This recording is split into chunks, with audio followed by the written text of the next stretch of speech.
అలాగే డిబేట్ లో పాల్గొంటున్నటువంటి మోహన్ రెడ్డి గారికి, అలాగే జనసేన నాయకురాలు గారికి, అలాగే యాంకర్ గారికి ముందుగా నా నమస్కారాలు. ఈనాడు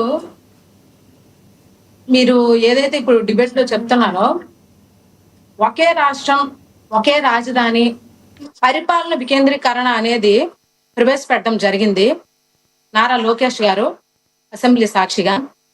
అయితే ముఖ్యంగా మనం గమనించాల్సిన విషయం ఏంటి అంటే, గతంలో జగన్మోహన్ రెడ్డి గారు ముఖ్యమంత్రి అయ్యారంటే దానికి ముఖ్యంగా కారణం గతంలో ఆయన తండ్రి అయినటువంటి వైఎస్ రాజశేఖర రెడ్డి గారి అభిమానులుగా ఎంతోమంది ఉన్నారు.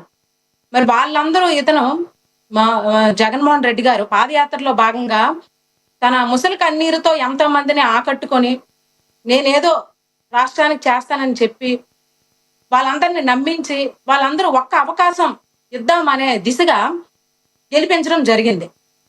అది ఒప్పుకుంటాం. వాళ్ళందరూ కూడా నమ్మారు.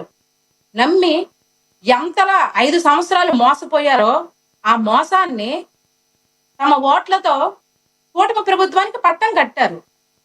ఇది ప్రపంచంలోని ప్రతి ఒక్కరికి తెలుసు. ముఖ్యంగా ఆంధ్రప్రదేశ్ రాష్ట్రంలో ప్రతి ఒక్క పౌరుడికి తెలుసు గతంలో ఎలా మోసపోయాం, రాష్ట్రం ఎన్ని లక్షల కోట్ల అప్పులు బారిన పడింది, ఎటువంటి జీవన వృత్తి లేకుండా ఎంతో మంది కష్టాలు పెట్టి కేసులు పెట్టి ఒక సామాన్యుడు కూడా తనకు మనసులో ఉన్న మాట కూడా బయటికి చెప్పుకునే విధంగా హక్కులే విధంగా, తనకి కష్టం వస్తే చెప్పుకోలేనంత బాధను అనుభవించిన ప్రతి ఒక్క సామాన్య పౌరుడు కూడా ఇటువంటి హింసకు గురి చేసే ప్రభుత్వం మాకొద్దని చెప్పి ఘంటాపదంగా తమ ఓట్లతో ఈనాడు కూటమి ప్రభుత్వానికి పట్టం కట్టారు. అది ప్రతి ఒక్కరికి తెలిసిన విషయమే. ఇది ఏ ఈవీఎంలో స్కామ్ జరిగితేనో రాత్రికి రాత్రి ఓట్లు వేయడం వలనో మార్పు రాదు. అటువంటి మార్పు ఎప్పుడూ కూడా శాశ్వతం కాదు. ఈరోజు ఆంధ్రప్రదేశ్ రాష్ట్రంలో ప్రజలు మొహాల్లో చిరునవ్వే తెలుస్తుందండి. వాళ్ళకి ఈ ప్రభుత్వంలో ఎంత సంతృప్తిగా ఉన్నారో. ప్రతి ఒక్క రంగాన్ని కూడా అభివృద్ధి చేసుకుంటూ పోతుంది కూటమి ప్రభుత్వం. కూటమి ప్రభుత్వం ఎంతలా అభివృద్ధి చేస్తుందంటే, ఈనాడు ఒక వైజాగ్ ని ఒక ఏఐ హబ్ గాని ఎన్నో రకాల కంపెనీలను ఈరోజు తీసుకువచ్చిన ఘనత, లక్షల కోట్ల పెట్టుబడులు ఈరోజు మన రాష్ట్రాన్ని వస్తున్నాయి. దేశంలో ఏ రాష్ట్రాన్ని కూడా తిరిగి చూడని ఈరోజు మన ఆంధ్రప్రదేశ్ వైపే ప్రతి ఒక్క కంపెనీలు కానీ పెద్ద పెద్ద ఇన్వెస్టర్లు కానీ ఈరోజు మన ఆంధ్రప్రదేశ్ రాష్ట్రాన్ని అభివృద్ధి వైపు మన రాష్ట్రంలో పెట్టుబడులు పెట్టడానికి ముందుకు వస్తున్నారు. ఇది ఎప్పుడు గత ప్రభుత్వంలో జరగలేదే. ముఖ్యమంత్రి గతంలో ఉన్నటువంటి ముఖ్యమంత్రి జగన్మోహన్ రెడ్డి గారు ఎన్నో ఇంటర్వ్యూలకు వెళ్ళారు, దేశ పర్యటన చేశారు. మరి ఏనాడు ఎటువంటి కంపెనీలను కూడా మన ఆంధ్రప్రదేశ్ రాష్ట్రానికి తీసుకువచ్చిందే లేదు కదా. మరి ఎలా అవుతుందండి ఆంధ్రప్రదేశ్ రాష్ట్రం అభివృద్ధి? మరి రాజధాని విషయానికి వస్తే, మరి ఎంతమంది రైతులు రాజధాని కోసం పోరాడి వాళ్ళు భూములు ఇచ్చారు. వాళ్ళకి కూడా అభివృద్ధి కావాలనే కదా రాజధాని. వాళ్ళు కూడా స్వచ్ఛందంగానే ఇచ్చిన రైతులే. వాళ్ళు కూడా రాజధాని కావాలనే ఇచ్చారు, బలవంతంగా ఏమి ఇవ్వలేదే. మరి వాళ్ళు గతంలో 5 సంవత్సరాల పాటు వాళ్ళు ఎన్నో రాస్తారోకోలు చేసి బంద్ చేసి నిరాహార దీక్షలు చేశారు. మాకు రాజధాని కావాలి, మాకు ఈ రాజధాని అమరావతిని రాజధానిగా అభివృద్ధి చేయండి అని. మరి ఏనాడు ఆ రైతుల గోల వాళ్ళ ఘోషగాని పట్టించుకున్నదే లేదే గతంలో ముఖ్యమంత్రిగా ఉన్నటువంటి జగన్మోహన్ రెడ్డి గారు. మరి ఈనాడు కూటమి ప్రభుత్వం అధికారంలోకి రాగానే అమరావతి డెవలప్మెంట్ చేయడానికే ముందంజు వేశారు. మొట్టమొదట పెట్టుబడులు అమరావతి రాజధాని దానిలోకి రావడానికి చాలా మంది కంపెనీలు చూస్తున్నారు. మరి ఇది కాదండి అభివృద్ధి. లక్షల కోట్ల అప్పులు ఉన్న రాష్ట్రాన్ని ఇటువైపు అప్పులు తీర్చే దిశగా, మరోవైపు కంపెనీలు తీసుకొచ్చే దిశగా, సంక్షేమ పథకాలు కూడా ప్రతి ఒక్కటి కూడా ఇచ్చే దిశగా వెళ్తుంది కూటమి ప్రభుత్వం.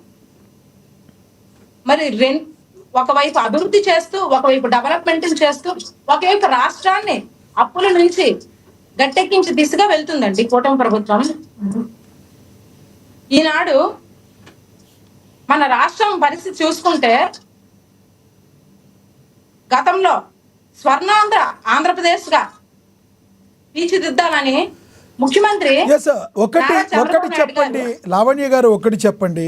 ఏదైతే చంద్రబాబు గారు గతంలో మేనిఫెస్టోలో రూపొందించిన అన్ని హామీలు, కూటమి ప్రభుత్వం పవన్ కళ్యాణ్ గారు కావచ్చు, చంద్రబాబు గారు కావచ్చు, బీజేపీ కూటమి ప్రభుత్వం ఇచ్చిన హామీల్ని అన్నీ నెరవేర్చింది అంటున్నారు. ఇంకా కొన్ని హామీలు నెరవేర్చాల్సి ఉంది కదా, ఎప్పటికి నెరవేరుస్తారు? మీరు ప్రాపర్గా అంటే 3 సిలిండర్లు ఇచ్చి ఉండవచ్చు, లేదంటే పెన్షన్ మీరు టైంకి ఇస్తుండొచ్చు. ఇంకొన్ని ఉద్యోగాలు భర్తీ చేస్తామని చెప్పారు పవన్ కళ్యాణ్ గారు. అయితే ఆయన ఏకంగా కొంతమంది ఎవరైతే ఉన్నారో నిరుద్యోగులకి జిల్లాల వారీగా ఎవరైతే యువత ఉన్నారో వాళ్ళకి కొంత అమౌంట్, సర్టెన్ అమౌంట్ అని ఇచ్చి వాళ్ళే ఎంతోమందికి ఉద్యోగాలు కల్పించే దిశగా ఇస్తామని అనేక ప్రామిసులు చేశారు. ఇప్పటికీ 2 ఏళ్ళు అయిపోయింది, ఎప్పటికి చేస్తారు? ఏంటంటే అభివృద్ధి ఇప్పుడు అప్పుల్లో ఉన్న రాష్ట్రం ప్రతి ఒక్క పౌరుడికి తెలుసు మన రాష్ట్రం ఎంత అప్పుల్లో ఉందో. అయినా సరే దీన్ని ఎలా మనం డెవలప్ చేస్తున్నాం అనేది ప్రతి ఒక్కరికి తెలుసు. ఇప్పుడు సంక్షేమ పథకాల విషయానికి వస్తే పెన్షన్ ఎలా అయితే పెంచుతామన్నారో అలాగే బకాయిలతో కలిసి ఒకసారి పెన్షన్ పెంచడం జరిగింది. స్త్రీలకి ముఖ్యంగా వాళ్ళకి ప్రాధాన్యతనిస్తూ స్త్రీ శక్తిని ఇవ్వడం జరిగింది. ప్రతి ఒక్క రైతుకు కూడా వాళ్ళ ఖాతాల్లో డబ్బులు వేయడం జరిగింది. అలాగే ఉచిత గ్యాస్ సిలిండర్లు ఇవ్వడం జరిగింది. డిఎస్సిలో కూడా ఉద్యోగాలు తీసి ఎంతో మందికి ఉద్యోగాలు కూడా ఇవ్వడం జరిగింది. మళ్ళీ ఈ ఉగాది తర్వాత ఇంకొన్ని డిఎస్సి ఉద్యోగాలు కూడా తీయడం జరుగుతుంది. మరి 2 సంవత్సరాలే కదండి జరిగింది. ఇంకా ఒకదాని తర్వాత డెవలప్మెంట్ అనేది, సంక్షేమ పథకం అనేది ఖచ్చితంగా జరుగుతుంది. రాజధాని విషయంలో చట్టబద్ధత కల్పిస్తారా? రాజధాని విషయంలో ఎక్కడైనా చట్టబద్ధత కల్పిస్తారా? ఇక వడివడిగా అడుగులు వేస్తుంది అమరావతి డెవలప్మెంట్ అనేది అనుకోవచ్చా లోకేష్ గారు చెప్పడం ద్వారా? లేదండి, ఖచ్చితంగా అమరావతినే రాజధానిగా చేయడం అనేది జరుగుతుంది. ఎందుకంటే మనది చిన్న రాష్ట్రం, ఇప్పుడిప్పుడే డెవలప్ చెందుతున్న రాష్ట్రం. సో ఇటువంటి కష్ట పరిస్థితుల్లో 3, 4, 5 రకాల రాజధానులు పెట్టుకొని ఒక సామాన్యుడు కానీ ఒక ఉద్యోగస్తుడు ఒక పని కోసం వెళ్ళినప్పుడు తను అన్ని ఆఫీసులు కానీ ప్రతి ఒక్క సంబంధించింది ఒక దగ్గరే ఉండాలని